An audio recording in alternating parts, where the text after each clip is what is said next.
ప్రాజెక్టులపై రైతులకు జరుగుతున్నటువంటి అన్యాయాన్ని ప్రజలకు వివరించి ప్రజలు చైతన్యవంతం చేసి రైతాంగాన్ని అన్ని విధాలుగా మేము అధికారంలో ఉన్న అధికారంలో లేకుండా ఆదుకోవాలనే ఉద్దేశంతో జగన్మోహన్ రెడ్డి గారి నాయకత్వంలో అనంతపురం జిల్లాలో అనంత వెంకటరామరెడ్డి గారి నాయకత్వంలో ఈరోజు జరిగినటువంటి సమావేశానికి పెద్ద ఎత్తున జిల్లాలో ఉన్నటువంటి ప్రజాప్రతినిధులంతా రావడం జరిగింది.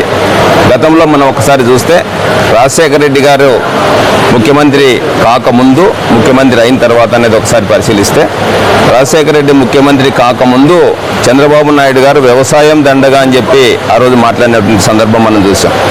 ఆ రోజు ఎలక్షన్ ప్రచారంలో రాజశేఖర రెడ్డి గారు వ్యవసాయాన్ని పండుగలా చేసి చూపిస్తానని చెప్పాడు. దాంట్లో భాగంగా ముఖ్యమంత్రి అయిన తర్వాత అప్పుడున్నటువంటి పరిస్థితుల్లో రాయలసీమలో కచ్చలు కార్పణ్యాలు కొట్టుమిట్టాడుతున్నటువంటి సందర్భంలో మనిషిని నరుక్కొని చంపుకుంటున్నటువంటి సందర్భంలో వీళ్ళకి పరిష్కార మార్గం నీళ్ళు ఇస్తేనే ఇది పరిష్కార మార్గం అవుతుందనేది ఒక ఆలోచన చేసి వినూత్నంగా జలయజ్ఞం పేరుతో ప్రతి ఎకరాకు నీళ్ళు ఇచ్చి ప్రతి చెరువును నీళ్లు నింపి ప్రాజెక్టులు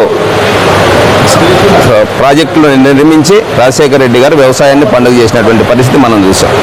ఆ తర్వాత జగన్మోహన్ రెడ్డి గారు ముఖ్యమంత్రి అయిన తర్వాత దాని కొనసాగింపుగా కార్యక్రమాలు ఇంకా పెంచాలనే ఉద్దేశంతో ఆయన చేసినటువంటి కార్యక్రమాలు, అదేవిధంగా రాష్ట్రానికి ప్రభుత్వానికి వచ్చినటువంటి సంపదను ప్రతి ఒక్క బీద ప్రజల కుటుంబాలకు అందించినటువంటి పరిస్థితిని చూసాం.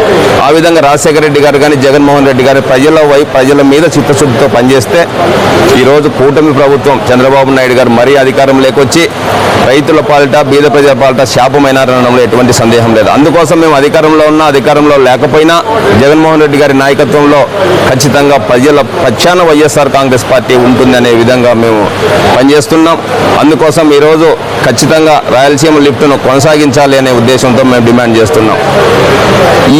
ఇక్కడ ఆంధ్రప్రదేశ్ రాష్ట్ర ఓట్లతో గెలిచినటువంటి ముఖ్యమంత్రి తెలంగాణ ముఖ్యమంత్రి మాటలకు ప్రలోభితమై అక్కడ లోపాయికారి ఒప్పందం కుదుర్చుకొని ఆంధ్రప్రదేశ్ రాష్ట్రంలో ఓట్లు వేసినటువంటి ప్రజలు రైతులకే శాపమైనటువంటి ముఖ్యమంత్రి ఎవరైనా ఉన్నారో అంటే అది చంద్రబాబు నాయుడు అని చెప్పి చెప్పక తప్పని పరిస్థితి.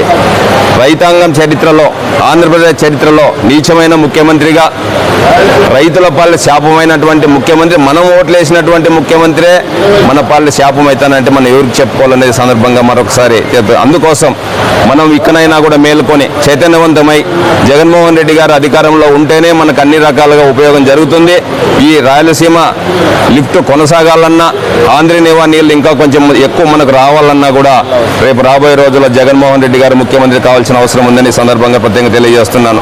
రాజశేఖర రెడ్డి గారు ఇచ్చినటువంటి నీళ్లతో భూగర్భ జలాలు పెంచుకుని ఉన్న పంటలు పండించుకుంటున్నటువంటి సందర్భంలో చంద్రబాబు నాయుడు గారు కుప్పానికి కేవలం రాష్ట్రానికి ముఖ్యమంత్రి కాదు కుప్పానికి ముఖ్యమంత్రి అనే విధంగా కుప్పానికి నీళ్లు తీసుకుపోయే కార్యక్రమంలో 2,500 కోట్ల రూపాయలు పెట్టి లైనింగ్ చేసి నీళ్లు భూమిలోకి ఇంకిపోకుండా రైతుల పాలిట అనంతపురం జిల్లా రైతుల పాలిట శాపమైనాడు అంటే ఒక్కసారి ఈ అనంతపురం జిల్లాలో తెలుగుదేశం పార్టీకి ఓట్లు వేసినటువంటి వాళ్ళు కూడా ఒక్కసారి ఆలోచన చేసి మన భవిష్యత్తు, మన ప్రాంత భవిష్యత్తు, మన పిల్లల భవిష్యత్తు బాగుండాలంటే జగన్మోహన్ రెడ్డి గారు ముఖ్యమంత్రి కావాల్సిన అవసరం ఉంది అనేది మనం ఒక తెలుసుకొని రాబోయే రోజుల్లో ఆ విధంగా పనిచేయాలని చెప్పి కోరుతున్నా.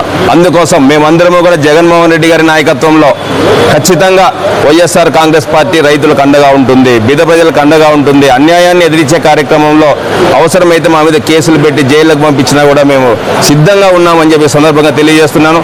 అందుకోసం మనం అందరము కూడా సమిష్టిగా ముందుకెళ్ళి ఈ ప్రభుత్వాన్ని బంగాళాఖాతంలో కలిపి జగన్మోహన్ రెడ్డి గారిని ముఖ్యమంత్రిని చేసుకుంటేనే మన బతుకులు బాగుపడతాయని సందర్భంగా తెలియజేస్తున్నా.